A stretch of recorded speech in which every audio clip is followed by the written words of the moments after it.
দাজ্জাল বললে বৃষ্টি নামবে অটোমেটিকলি। দাজ্জাল বললে সাথে সাথে বৃষ্টি বন্ধ হয়ে যাবে। 2 নাম্বার, দাজ্জাল যেই কোনো জায়গা থেকে বললে স্বর্ণ রৌপ্য বের হবে খনির মতো। দাজ্জাল বললে সেটা আবার নিশ্চিহ্ন হয়ে যাবে।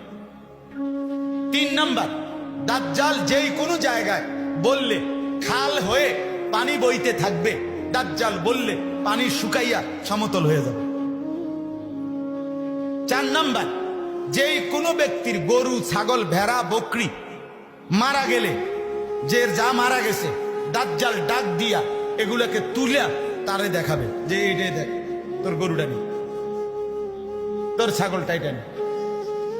এরপরে 5 নাম্বার, আল্লাহ নবী সাল্লাল্লাহু আলাইহি সাল্লাম বলে দাজ্জাল যেই কোনো ব্যক্তির মৃত মা বাপ কবর থেকে তুললা দেখাবে যে এই দেখ তোর মা বাবার কথা ক,